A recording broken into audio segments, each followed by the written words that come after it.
Naniniwala ka ba na handang-handa na talaga si Herlene Budol para sa Binibining Pilipinas and then eventually para sa Miss Grand International 2022? At ito na talaga ang the perfect timing para magpa-impress siya kay Nawat dahil nandito ang National Director ng Miss Grand International.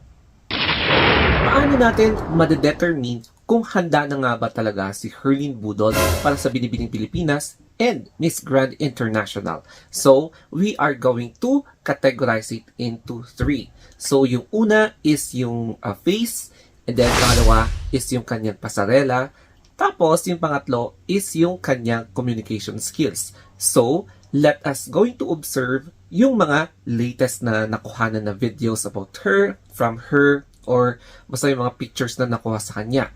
And ngayon, let us start or let's begin with yung kanyang face. So, I'm going to show you yung pinaka-latest na uploaded na video niya.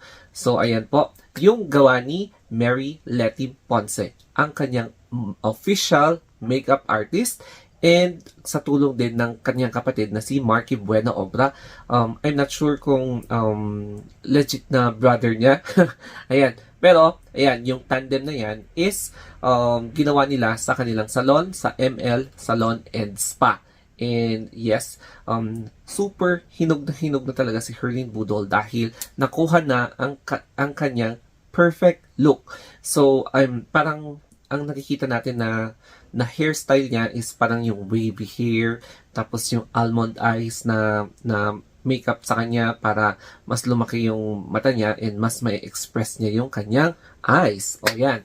So, that is the beauty of face. Yan yung magiging outcome ni Herlene Budol, especially kapag sa finals night ng Binibining Pilipinas. So, that is the perfect look na hinahanap-hanap na talaga sa kanya and nakuha na para kay Herlene Budol na pwedeng makapag-impress kay Nawat Itzarasi Grill. So, yan po yung complete name ni Nawat. And I hope makuha niya yung MGI Philippines na title. And then, dumako naman tayo sa kanyang pasarela. So, yung isa sa mga latest photo niya sa pasarela ay during sa talent. And then, naka-blue po siya dyan, naka-cocktail dress na blue, and pinakita niya talaga yung kanyang pagrampa. And then, makikita niya na lumakas ang kanyang stage presence niya, nag-improve yung kanyang tinig, nag-improve din yung kanyang styling, and then, yung kanyang way na pagpo-pose. So, if you're going to look at her training, talagang puspusan yung ginawa sa kanya with all the hip motion and then yung strengthening ng kanyang legs and in-improve talaga yung confidence niya. So, parang ganyan. And then, hindi niya magagawa yun without the help of exercise para yung sa toning ng kanyang katawan. Kasi, ang combination ng exercise and training sa pasarela is kailangan talaga ng discipline para mas strengthen mo yung core muscles mo.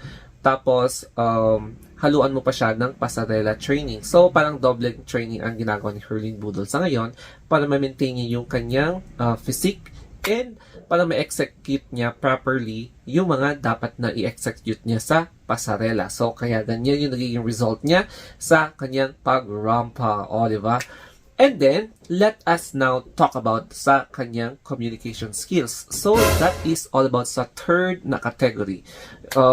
Makikita natin yung pag-introduce niya sa sarili niya. So, medyo, ayan, pakikinggan natin yung voice niya habang nagsasalita ako. Makikita mo na medyo natatapos na niya ang isang phrase kapag nagsasalita ng English. Dati-dati, mga 2 words, 3 words lang yung kaya niyang idiretso mag-English. But now, she is really trying her best para maka-execute na, makapagsalita ng phrases ng English or tuloy-tuloy na mga sentences na straight.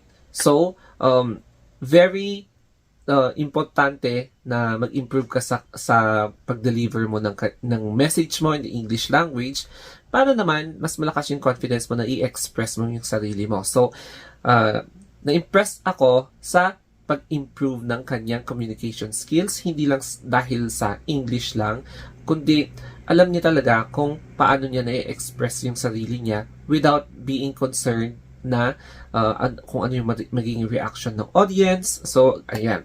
And yes, she is by far one of the most improved candidate in this season of Binibining Pilipinas. So, ano pa ba ang pwede natin ma-expect kay Herlene Budol? So, since nag improve siya, nandun na siya sa parang mastery na lang sa mga learned skills niya.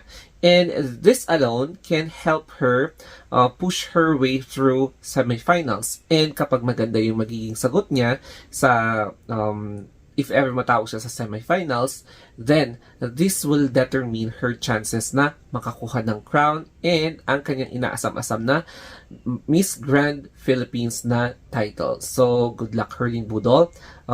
Habang andito si Nawat, impress yourself. Kung pwedeng mag-big up lagi para maging bongga lagi, go! Because this is a once-in-a-lifetime opportunity na andito si Nawat Itzarasigrid. So, good luck, Herlene, and may all the stars align for you. So, thank you guys for more updates. Mag-subscribe lang kayo dito sa channel ko for more chismis, for more updates, for more marites, diba? About pageantry and other mga related topics. So, that will be all. Thank you and have a wonderful day.